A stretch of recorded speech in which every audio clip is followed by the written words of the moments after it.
if you're getting out there dating after 40, sometimes this whole finding love thing, it can feel literally impossible. Like, why isn't this working for me? And that is what we want to shift today. And so in today's podcast, we're going to give you 5 shifts that you can use to really get out there and find love in your 40s, 50s, 60s, and beyond.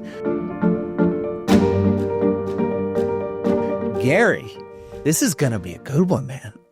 Yeah, I like this topic. It sounds like a little bit of a downer, but I promise it's not, right? Because when we say dating's tough, and I like to say to clients, dating's tough, like it's really, really hard. And I don't say that to be a downer. I just say it to be realistic. Because if you start telling people, oh, it's easy, it's super, super easy, and then everybody's experience is like, no, it's actually not. It's not easy. And so the message I like to give our clients is it is hard, but here's the thing. We make it easier. And so the number one thing I hear from our clients, and I swear I hear it at least once a week, is something along the lines of, I wish I knew this stuff sooner. Like I had somebody this week on a mastermind say to me, Gary, where were you when I was in high school? Like, where was this information? This would have saved me from decades of misery. I'm like, no time machine available. I'm sorry. But, it's like, if not now, when? If you couldn't learn it before, now's the next best time, because you don't want to be any more miserable than you need to be going forward. And, while dating's hard, we can make it easier.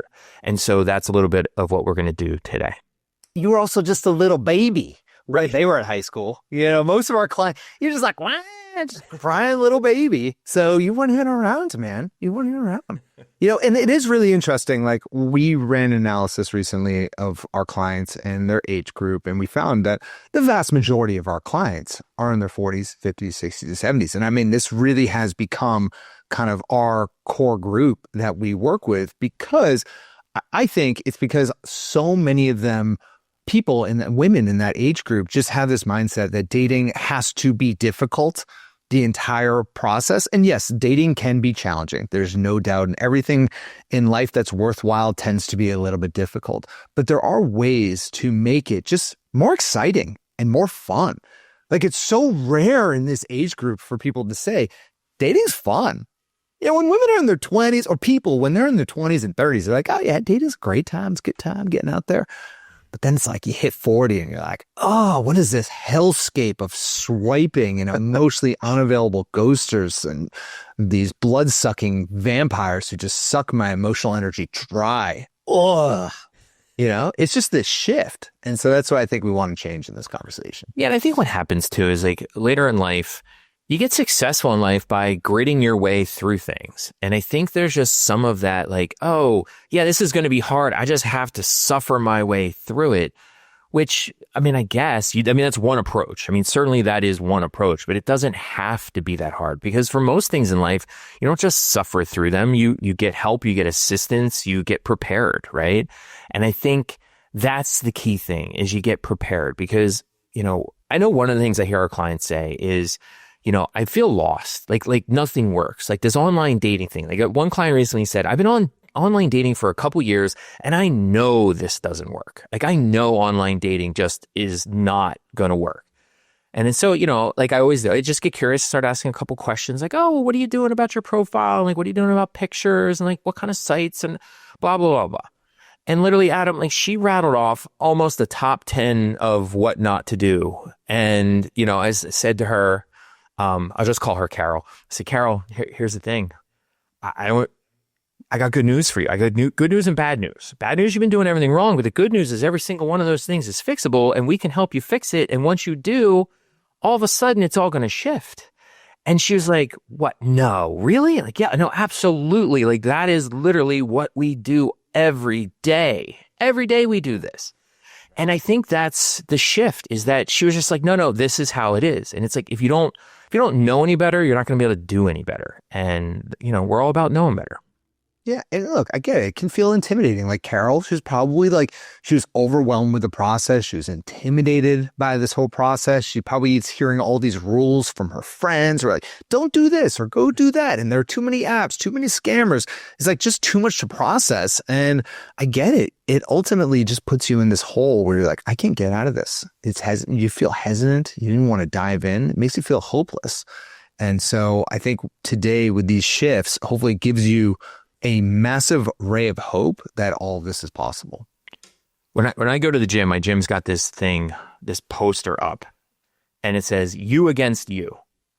And I'm like, I get it for the gym, but I was like, you know what? That actually applies to so many things. And I think that's, we're going to go through these 5 things to make dating easier. And so much of it is really you against you. It's like, we're going to help break down some of your expectations, some of the resistance that you have, some of the excuses, and a whole lot of impatience. The good thing is strategy helps everything happen faster. We're not going to rush it, but strategy helps things just naturally happen quicker. And so that's what we're going to focus on. So we're going to dive in 5 things you need to make dating easier.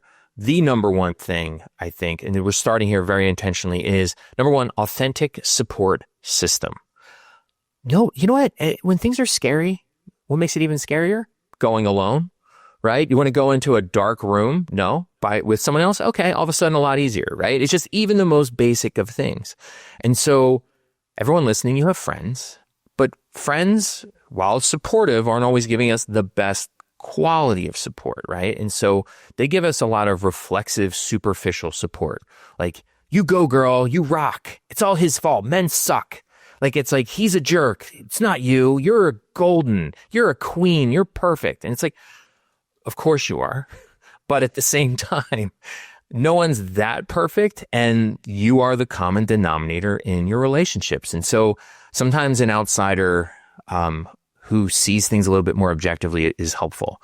You also have family and friends, right? Family and friends are classically good at giving well-intentioned but incredibly misinformed advice, right? Like, I know we have clients who say, well, my older aunt says I should not be on the dating apps. I'm like, well, Aunt Mildred, and what does she know about the dating apps? Of course, she's going to be like, oh, the computer's haunted. It's just, that's not the way to go.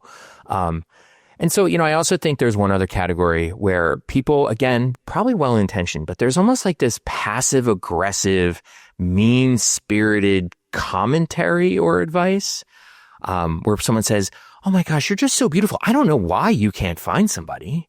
Or someone saying like, you better get on this. You're not getting any younger. And it's like, oh, I mean, like, you want to, like, dating's already challenging, but then to have people in your orbit making it more challenging, you need to do better, and you need a better community around you. Yeah. I think, and this is especially true for women and groups of women's friends. And I know I'm a guy who's 40 saying this, but I do have experience of coaching tens of thousands of women in my life as an executive love coach. So hopefully that carries some weight with what I'm about to say. And that is that women tend to be very supportive of each other in groups of friends, but the support in many ways is not necessarily as authentic as what I found among men. And let me continue with this, because I know this is a little bit controversial. Women will lean into almost always, you're amazing, you've got this, you deserve better. And although that is well-intentioned advice, sometimes they're not telling you the real underbelly of what's going on. There's just a culture within women's groups of just 100% support. And maybe you don't have that group of friends, but and obviously I'm painting with broad strokes here, but bear with me. Whereas what I found with men is it's a little bit different. Men are actually not nearly as supportive, but when men are actually giving advice, men tend to actually get to the heart of it. Gary, I don't know if you agree or disagree with this, but men have a way of being like, dude, you just went, if I went to a group of my friends and I'm like, man, I've gone on a couple dates lately and they're just not going well. My friends would be like, dude, you need to step up. Clearly you're saying the wrong things. You're not doing the right thing. Let's talk through it. And they will just hit me right across the face, metaphorically, be get your life together. This is on you. And, I think that there's pros and cons of both, but what we try to do, just to land this plane here, is we try and within our community of giving that support, as in you can do this, while at the same time delivering in a way that's actually useful. And I think that is kind of what sets us apart. Gary, I'm curious on your thoughts. I'm just kind of throwing all Yeah, no, I completely agree. And I see it with our clients. women are default kind and caring in all ways towards all people. And sometimes kindness and caring get in the way of good advice. Right? Guys are not burdened with this same problem. Right? Like, your guy friends are not burdened with how can I deliver this message to Adam kindly? It's going to be like, no, bro, you need to iron your shirt. Yeah, totally. It's not, I know you love this shirt, Adam. I know it's your favorite, but it's not, guys just don't do that. There's a no filter. They're not worried about they're not worried about hurting feelings. Now, don't get me wrong. That has other problems associated with it for sure. But I think that's where, creating the norms within a community is such a difficult thing, but it's a special thing when you get it right. And it's the thing one of the things I'm most proud of, is I lead the coaching staff here at Love Strategies, and, we're responsible for content and the education and the courses and all that, but also we help run the community. And our community, they're so good at being supportive. They're so good at being kind, but they're also really good at doing what we do, what I think we model, which is just a little bit of tough love, which is I've seen comments in the community of someone saying I went on this date and I did this, and someone's just I'm sorry, you just can't do that. You're being too picky. The fact that he wore flannel and you live in the Northwest, a lot of guys wear flannel, you're going to be single forever. Flannel cannot be part of your love vision. Right. I'm sorry. Right. No, you are going to go on another date with a guy wearing flannel. You're going to be okay. Right. Which is so different, right? Because I think in other contexts you would get from your friends, you do you. If you don't want a guy, if you don't want that, you don't deserve that. You need a guy. And it's and I also just always point out to him, he can change his shirt. It's fine. It's totally fine. But I think that's the thing is, who you surround yourself with, the support system around you will make dating easier. And it's just, your tribe is your vibe, right? And it's you got to find your right people. Amen. Amen. You want to take us to number 2, Gary? Sure. So the next one, I love this one. So this one I called Activate Your Venus Mode. So I don't know how many of our listeners were into basketball. I'm not actually even super into basketball, but I did know, you probably have heard of Kobe Bryant. Kobe Bryant, great basketball player. One of the things he was known for was this idea of Mamba mentality. And it's really just this idea of toughness, grit, resilience, dedication to the process. You're going to work hard.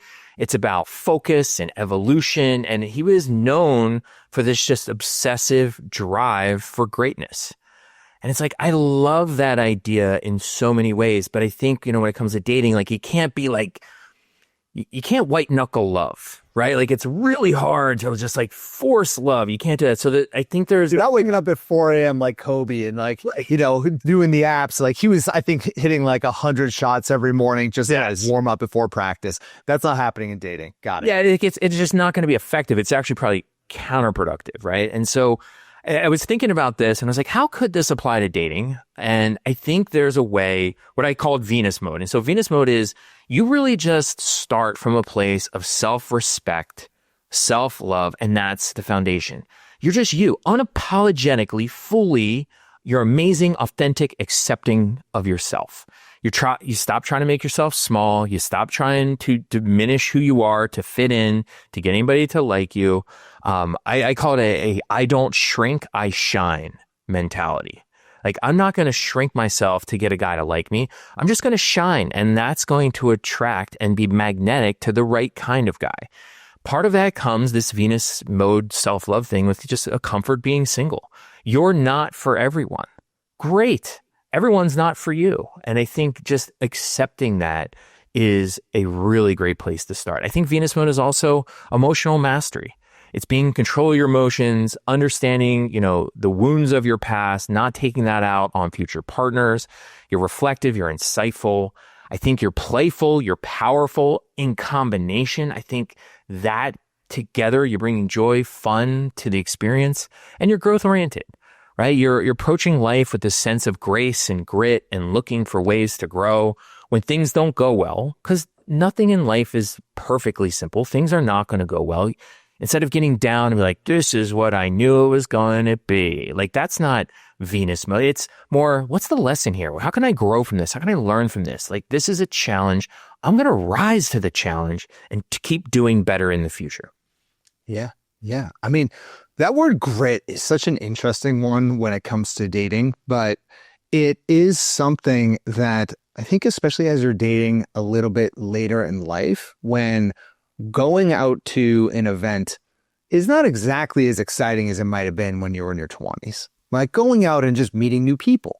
Like I don't really personally, now I'm in my 40s, man. I don't really want to go out and meet new people anymore. Like it's just, I mean, sometimes I do when I'm in the mood and I'm a social coach. Like I should be more excited about that. But I just think you get to an age where you're like, I got my people and that's who I want to hang out with and that's what I want to do. I don't want to do small talk.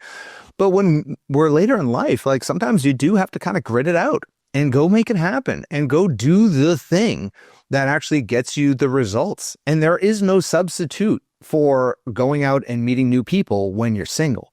Like if there's anything that we're constantly just working with our clients on is just holding them accountable to actually getting into that Venus mode. I'm going to steal that from you. I love that. Which is like staying focused on meeting new people consistently and realizing that 9 out of 10, the guys that you meet, you might not like, but it was so worth it when you find that 1 out of 10. It's so worth it. And so, you know, as part of this conversation, I do want to give you all something, a little extra bonus for those who are listening to this podcast that I think could help you when you are getting out there to be able to captivate men on a much deeper level. So Gary and I put together this really special seminar. If you head on over to lovecaptivation.com, we're going to give you access to this really special seminar that we put together called the Love Captivation Code, where we're going to give you basically the 6 things that men first notice in a woman and really walk you through this process of being able to get out there and captivate the right guys when you go, actually go make it happen. So it can be more fun for you, it can be more exciting, and you're actually attracting the right types of guys. Can I tell you my favorite part about the Love Captivation Code? Yes, you can. This is really nerdy, but I put together a PowerPoint for that. And this, you wait till you see the title slide. The title slide is my pinnacle of PowerPointing skills. It is like the best thing. It might be the best thing in my life, Adam, I have ever created. I'm so proud of that. Like I've showed students, I'm like, guys, you want to see some serious PowerPoint magic? Like watch this. You know what's the hardest thing about dating past 40 is you got to go on dates with guys who are bragging about their PowerPoint. They're like, oh, you have no idea how good my PowerPoint skill is. Adam, this is what I talk about all the time. It's the quirkiness advantage. Like I am going to be unapologetic in my proficiency for PowerPoint. I don't care. You don't like a PowerPoint guy? Dude, there would be some lady who'd be so into that. She'd be like, oh, yeah. You do know we had a past client who would come up to me after our live events and always be like, Gary, I do PowerPoint all the time and your PowerPoints are like the best I've ever seen. I'm like, you are speaking my love language. I have, and it will make you feel good to hear that I've never once in my 15-year career of doing this, I've gotten that. So yeah, that's because your PowerPoints suck. So see, ladies, this is how men talk to each other. That's a loving, right in your face way of making it happen. So again, that's lovecaptivation.com. Gary, let's move on to the third one. The third one is using what I call a soft power protocol. Ooh. Here's the thing about relationships. So much about relationships and dating, it's this exchange and vying for power. Now, so much of the pursuit of power is a prototypically kind of masculine concept, but it shouldn't be because both partners need to have equal power for a relationship to work. So you can't lean back and just say, oh, he will do everything. Let him take the lead on every possible thing. I'm not going to do anything. We want to have what I call soft power. And so soft power is feminine. It's receptive. It's a quiet, confident strength. You're not forcing things. You're allowing yourself to be intuitive. You're allowing yourself to lead with your openness. You're unapologetically authentic. You're graceful. You're not seeking approval. And so it's like this idea, it's power, but in this like reserved, graceful, sophisticated way, which is just kind of this knowledge like, I know I'm good. You've got to come to me.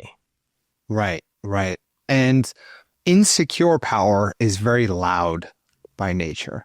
And this is a very different way of approaching dating, which by leaning into your feminine, which is basically stop trying so hard, loosen your grip a little bit, that actually makes dating not only more fun, but it actually puts you in the power seat. It's wild. This is probably the biggest shift we work on with our clients. The first month that they start working with us is just learning how to sit back, but not in a way that is weak, but in a way that is strong. Another example of doing this is by if you stop trying to prove yourself on every single date. Like that is the masculine.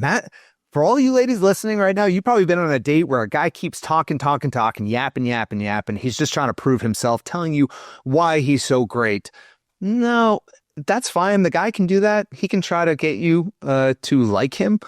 But you, nah, you're the qualifier. You're the one sitting back, seeing if he is right for you. You're asking him questions. You're interested in him. You're not trying to be interesting every step of the way. You're not trying to brag about your title and everything that you do. You don't have to do any of that. Lean back. It's okay. Enjoy the process. And at the end of the day, I think one of the best ways to do this is to just be outcome independent, which means that you will go on dates, you'll meet new people, but you're not so concerned about the outcome of that conversation or that date. You're not thinking to yourself, oh man, I hope this guy calls me again. I hope that this turns into a second date. I hope that he likes me. I hope that he kissed me. No, you just go on these dates. Don't worry about the outcome. Bring your most playful, incredible self, charismatic, interesting self to that date. And then suddenly guys will be vying for your attention. That's kind of the natural order of things, I think. Yeah. Yeah, I think it's all about taking a what happens kind of approach. Like I always say to people, my very first academic position, I got completely by accident because I was applying to jobs thinking I was going out to practice applying for jobs and practice interviews because I really didn't think I was going to be done grad school in time to get the job. So it was like, this is totally, it was the lowest of pressure. And I just kind of went in with like no pressure whatsoever, didn't take it completely seriously and just was completely myself, and turned out that worked. That if I thought I was trying to get the job in a different way, I probably would have tried to be somebody I frankly wasn't, and I probably wouldn't have gotten the job. And I think there's just something to that that's the soft power. That's the power. I've had so many, just on that same note, we're interviewing a lot here at Love Strategies, and because we're growing, which is fantastic. But there's some people that go on an interview and you can tell they're thirsty. They'll say anything to get the job. Whatever you say, oh, can you do this? Oh, of course I can do that. No problem. I cannot wait to work for you. And look, I understand that energy, but then there's the alternative, which is the soft power, are people who come on and they'll answer the question, but then say, well, Adam, let me ask you a few questions about Love Strategies and why it is that you'd be a good fit for me. And I'm like, okay, I like this new dynamic. This is interesting. I kind of want this person working here, And it works exactly the same way with dating. It's the exact same way. And I think that's what you experience with your work. Is it's like, you didn't need anything to happen. So you didn't come in with any like kind of that needy energy. You were just like, hey, I'm Gary. Whatever, if this works out, cool. If not, no. Right. You might have said Dr. Gary. I don't know. But I think like this is the exact same thing, like you said, with relationships. It's, it's, what can Love Strategies do for me if someone's interviewing for a position in our company? But in dating, you just ask a guy, like, what makes you different from the other guys? Like, qualify him. Put him in the spot where it's like he's got to kind of rise and prove to you what's going on. And I think the other piece of soft power is allowing the wrong guys to next themselves, right? When you authentically make it clear who you are, what you're looking for, some guys, after what seems like a good first date, are just, you're not going to hear from them again. And sometimes it's like, oh gosh, what did I do wrong? Nothing. You probably did everything right. You just were clear in your intentions that you were looking for something real, something long-term, and something fulfilling. And he heard that and was like, oop, that's not what I want. And he just nexted himself. And like, and great, right? Like that's soft power. People decide that they're not a match, and that saves you a whole lot of trouble now and in the future. Yeah. And I really think just because, again, our audience typically is over 40, 50, 60, and 70s, there really are kind of two types of people in my experience or clients that we work with. One is the type of client where if a guy kind of flakes or he doesn't follow up, the client's just like, totally fine, all good, I can move on. And then there's another type of client who, before they started working with us at least, they would just crumble from those situations. And what we're always reminding our clients of is that if guys are automatically nexting themselves because you are kind of positioning yourself as a high value woman, which we teach you exactly how to do that, this is all a very good thing. And so by having that attitude of like, yes, okay, maybe this guy flaked because he realized he can't play games with me. And that's a good thing. It's a huge reframe that you can use when you're dating in that age group. Yeah. And I think just one last point on that is like when you are healthy, mentally healthy, physically, you're just like a healthy, strong person, you're intimidating to people who are not healthy, strong people. And so some of these guys are like, oh gosh, I cannot hang. I cannot keep up with this. She's way out of my league, and just take themselves out of the game, which again, another really good outcome. So number four way to make all this a little bit easier is learning from real life experience. And so what you practice, you improve.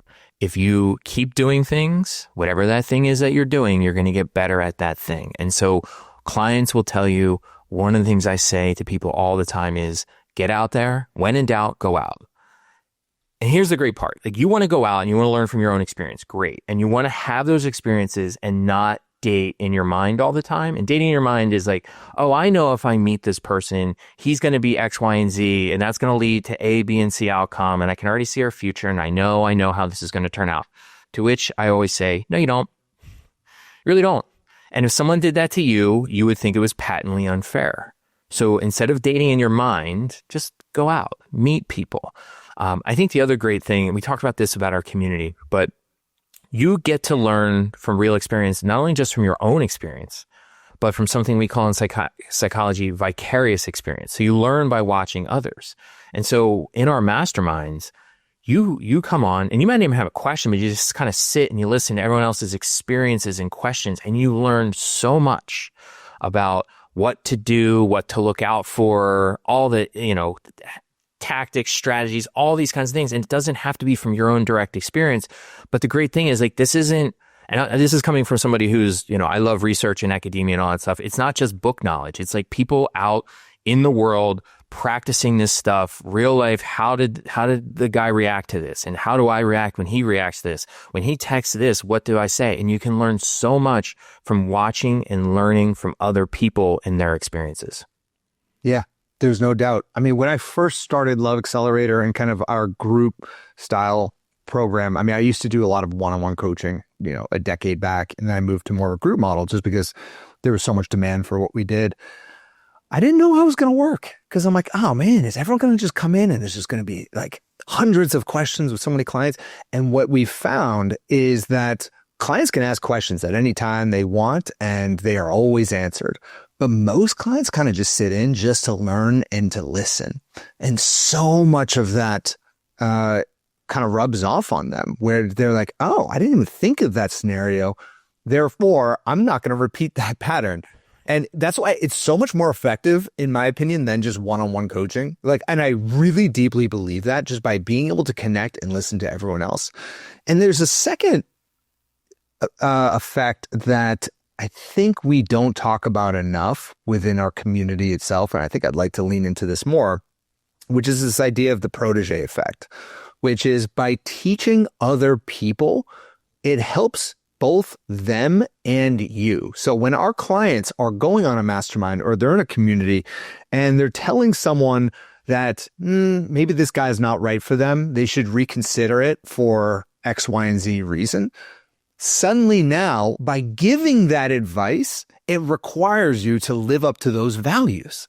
And so and I found this in my own personal life, like when I became a love coach, I'm curious if you've experienced this as well, Gary, through your career, but like the more I've leaned into being an executive love coach over the past 10, 15 years, like I had to live those values in my life. Otherwise, I'd just be a complete fraud. And so by giving so much advice every single day, it forces you to embody these values and these ideas. And so we really do encourage our clients. And for those who aren't ever going to become a client, that's totally fine. You can still use the protege effect just by listening to this podcast and giving some advice to your friends. When you give advice to someone else and it's good advice, it's thoughtful advice, you are going to be forced to live by that same advice. Otherwise, you will also feel like a fraud. So I think it's just such an important idea that I never, ever thought about until we had this kind of group style coaching where all of our clients get in and they advise each other. Yeah, no, I can totally say in the last 3 years, which is the length of time I've been doing this, it's like I have gotten so much better as a relationship partner myself, right? Like I'm a better husband. I'm just better at communication and just seeing things. I don't know. It forces you to understand dynamics in such a different way. And when you have to explain something to somebody else, whether it's giving advice or asking good questions or just kind of giving your perspective, you have to master it so much better in order to share it with other people. And I think that's super, super important. Yeah. And so I think we want to leave you with the fifth thing that's going to just make your dating life just so much easier, is just having a plan. Because there is so much contradictory advice out there from all kinds of experts. You can go on TikTok, you can go on Instagram, you can go on YouTube. You get every single piece of advice that you would ever be seeking. But the problem is, when we're getting advice from different sources and we're getting a large consumption of advice, it can actually be quite overwhelming and very confusing, especially if they contradict each other. So it's very, very important to be mindful of what it is that you're listening to, who it is that you're listening to, and make sure that you trust that what you're listening to actually works. And so we're here. We have, of course, a very simple system that we've been teaching for the past decade to help women just like yourself get out there and attract love. We call it the 7 little love steps. We talk a lot about it on this podcast, but whether you use the 7 little love steps or you have your own system, having a clear plan with a set of kind of guidelines and principles that are going to guide you through every kind of moment that's going to happen through your dating process, by having that, you're going to suddenly feel so much more in control of this process. Whether it's the little love steps, I'm biased, of course, to say it's the little love steps. Whether it's that or something else, that's up to you. But what I would not recommend is having many, many different types of ideas out there from many, many different types of people. That's going to just leave you thinking to yourself, oh my God, this is absolutely impossible. And that's where I think a lot of people are in today's social media landscape. Everyone's just so freaking confused. Like, it's just like, it's information overload. I find this myself, even Gary, like you and I both listen to a lot of podcasts. And it's like, by the end of a week, I'll sometimes just be like, my brain hurts. Like, I don't know. I don't even know what to trust anymore, And so you kind of just like step away from it. I forget where I heard this, but I completely believe it's like, I love this insight, which is if information was the problem, right? Everybody would be skinny, in perfect mental health, and make perfect investments in the stock market. Information's not the problem, right? And so sometimes this information consumption idea, I think it is the procrastination of choice for smart people, right? Where it's like, I need to do this thing. And so people intuitively like, I need to date more or date better. Instead of doing that thing, they think, I just have to learn more. And they keep learn, and they just get in this pattern of constant learning without much doing. And so sometimes the doing takes some help, but it's really what it really takes. And this is the fifth one that we're talking about, is like, it just takes a plan, whatever that plan is, but have a plan, have a system, because as we started off this whole podcast with, dating can be tough, but there are ways to make it easier. And so, please make your life easier, because your relationships will make your life better. Yeah. Amen. And we've talked a lot about Love Accelerator and everything we do here with executive love coaching. And what I would love to do is just invite anyone who is ready for a plan, who's really ready for a course of action, ready to actually take that step forward in your love life. I would recommend you go to loveapply.com. Don't share that link with anyone, because this is only for people who listen to this pod and who are really getting in this information. But go to loveapply.com and you can apply for a love strategy session with someone on my team who's trained on all this stuff. They're going to understand your situation, see where it is you want to go, and then they'll apply the little love steps to your unique situation if they think it's the right fit. And they can welcome you with open arms to our community, to Love Accelerator, and to everything we do. We'd love to walk with you every single step of the way. This is our kind of signature program. We've helped tens of thousands of women get out there and attract love and do it with a plan. And we'd love to welcome you by, go ahead. Loveapply.com, baby. Gary, you know all the love strategists. They're awesome human beings. They're incredible. And get on it.